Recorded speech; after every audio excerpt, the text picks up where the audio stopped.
Muy buenas noches. Hoy vamos a presentar cómo desmontar un transformador. Primero que todo hay que conseguir un transformador.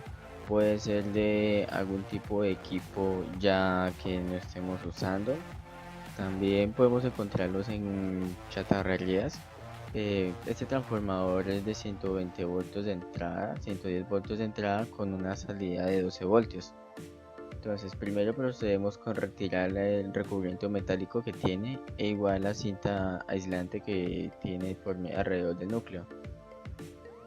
Ya después teniendo esto podemos ver que nuestro transformador está un poco oxidado ya por el tiempo, por el estado. Entonces comenzamos con una lija a limpiarlo y procedemos con un bisturín a retirar cada una de las I's y las C's que están conformando el transformador. Después de retirar las I's y las C's, obtenemos que la separación del núcleo como tal de nuestro transformador con la separación de las I's y las E's, dejándolo todo separado y el transformador completamente desarmado. De este modo, ya para proceder con la fabricación de nuestro nuevo transformador. Y por último procedemos a retirar lo que es el cobre, que es los devanados que tiene el transformador, para luego recalcular los nuevos cálculos, las nuevas cantidades de vueltas para nuestro nuevo transformador.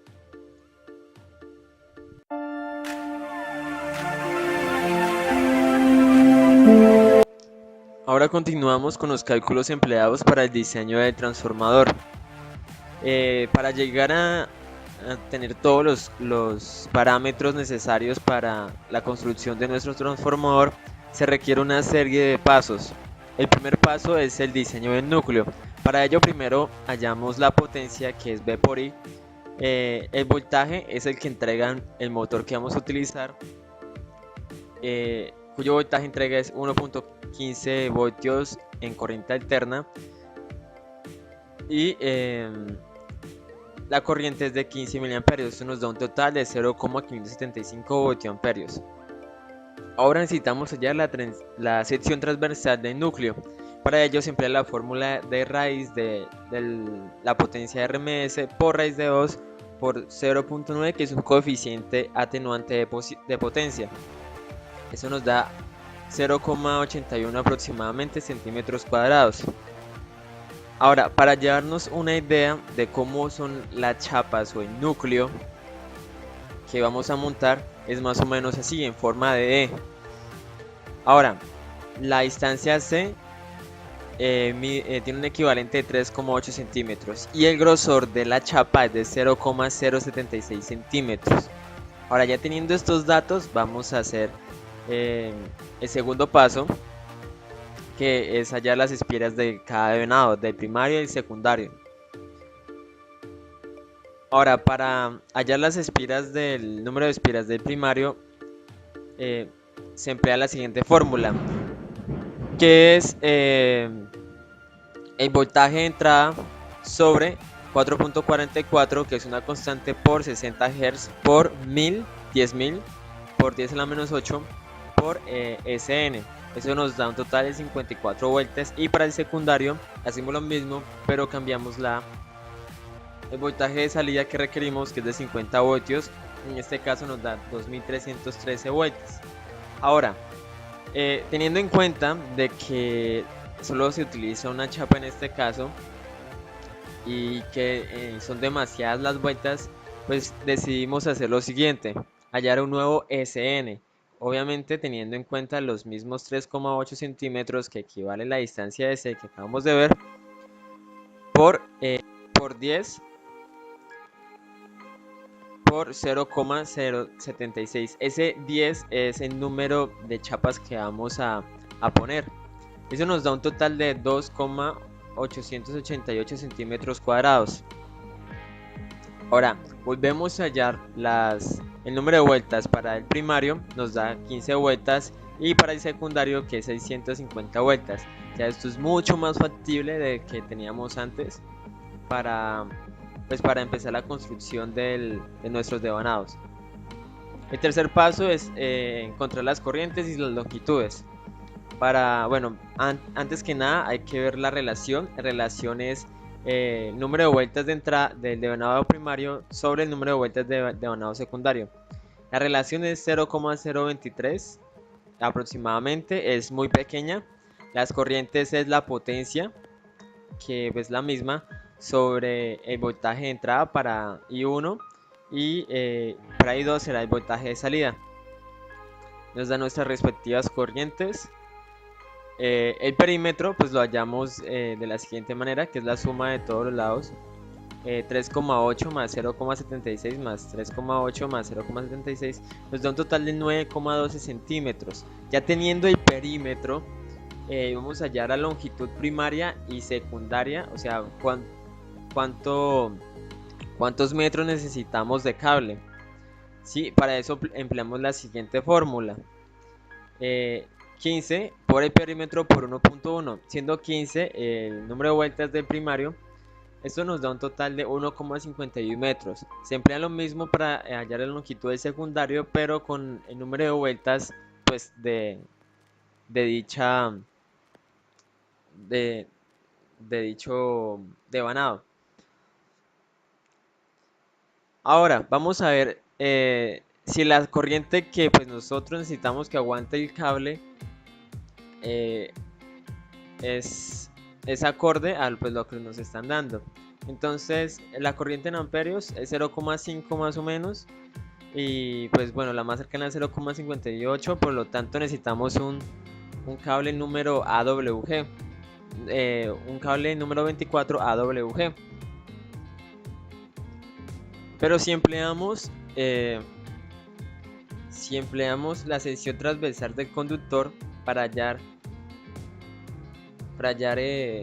matemáticamente pues esta sección, nos damos cuenta que, digamos, si dividimos la corriente sobre la densidad, nos da 0,125 milímetros al cuadrado, lo cual es muy lejano a la sección en milímetros cuadrados. Y pues si lo hacemos para el secundario, pues peor. Pero como necesitamos, por consejos del ingeniero, no importa si aguanta más corriente, lo importante es que pues no se vaya a dañar al momento de suministrarle la tensión, debido a que el motor las revoluciones por minuto no son controladas.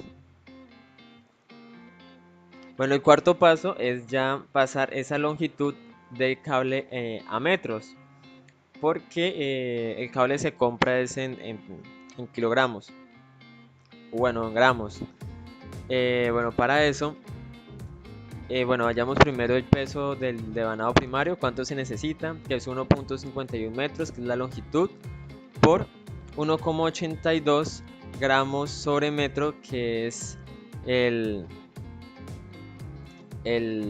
índice, el factor de la tabla, que corresponde a los kilogramos a los gramos sobre metro. Y ya con la multiplicación de esas dos variables, pues tenemos el peso en gramos. Entonces se hace para el primario y para el secundario. Ahora, recapitulando, ya tenemos los parámetros de potencia, voltaje, frecuencia, corriente, densidad, el calibre, la longitud y el peso, que pues es lo que vamos a decir al momento de comprar nuestro cobre. Esa sería toda la explicación.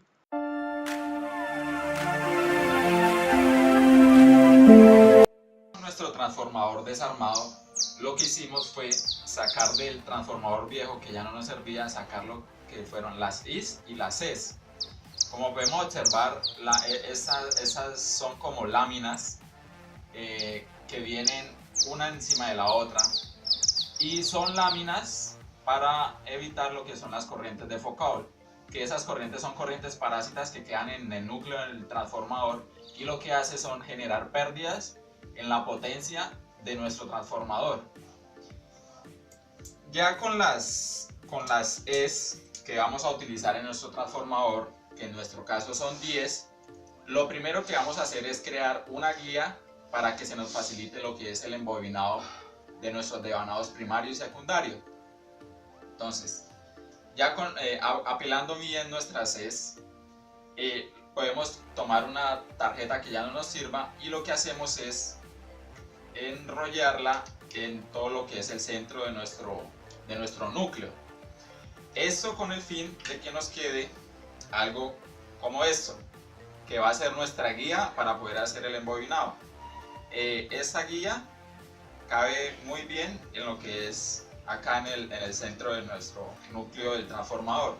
Entonces, alrededor de esta guía pues va a quedar nuestros devanados primarios y secundarios. Ese sería el primer paso que vamos a hacer. Como segundo paso para el armado del transformador, ya con nuestra guía, ubicamos con ayuda de una cinta en nuestro embobinado una pequeña guía para que de esta forma podamos embobinar adecuadamente. Con los cálculos anteriores se obtuvo que para el devanado primario se necesitan aproximadamente 15 vueltas y para el devanado secundario se necesitan 650 vueltas. Entonces se procede a hacer el embobinado en forma antioral de la siguiente manera.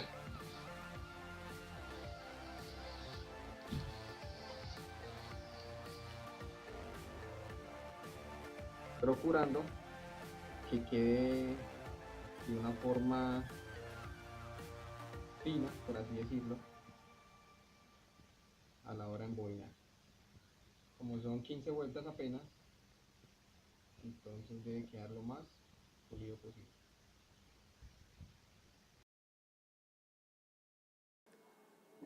Ese es el resultado del embobinado primario.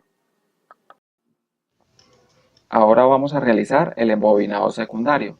Para iniciar este, vamos a tomar un pedazo de cinta y vamos a pegar el alambre a la guía que hicimos con las tarjetas que ya no usamos. Vamos a realizar el embobinado de este de forma mucho más ordenada. ¿Por qué? Porque en este caso son muchas más vueltas que el embobinado primario, son 650 vueltas. Entonces lo que se recomienda es usar un guante para poder tensar el alambre de tal forma que no dejemos espacios entre cada una de las líneas del embobinado y que también no remontemos ninguna de estas líneas sobre las demás líneas. Se recomienda en este proceso que cada vez que hagamos 100 vueltas, coloquemos con un pedazo de cinta donde se terminan las 100 vueltas y así sucesivamente vamos a colocar en 100, 200, 300, 400, 500 y 600 vueltas. Para que de este modo, más adelante, si nos equivocamos en el conteo, pues lo único que hacemos es retroceder hasta el pedazo de cinta que encontramos y así volver a iniciar. Después de tener nuestros embobinados, el siguiente paso es armar nuestro núcleo del transformador. Este lo vamos a realizar usando las I's y las C's que hemos desmontado del transformador viejo y las vamos a ir intercalando dentro de nuestra guía en donde están los embobinados. Después de armado nuestro núcleo, lo que vamos a hacer es soldar cables a los extremos de los devanados y también vamos a recubrir los embobinados con un pedazo de cinta. También con ayuda de unos tornillos vamos a ajustar lo que son las chapas del núcleo para que no queden espacios entre cada una de estas. En un trozo de acrílico vamos a tomar medidas de los agujeros que vamos a usar para sujetar nuestro transformador. Ya con los agujeros hechos y con ayuda de tornillos vamos a sujetar nuestro transformador al acrílico, teniendo en cuenta que este debe quedar lo más alineado posible con respecto a la superficie. También vamos a hacer unos huecos al acrílico para poder sujetar lo que son los terminales de conexión que vamos a usar para lo que son las entradas y las salidas del transformador. Así se ve nuestro transformador hasta ahora. Se pueden observar lo que son las terminales de entrada y salida y también unos fusibles que van a servir como sistemas de seguridad para cada uno de nuestros devanados. También se instalaron unas bases de madera para darle más estabilidad a toda la estructura que iba a sostener nuestro transformador. Por último, se instalaron las etiquetas del transformador, en las cuales se indican las entradas y las salidas del mismo, y también en su placa de características específicas se indican todos sus valores nominales a los cuales este puede operar.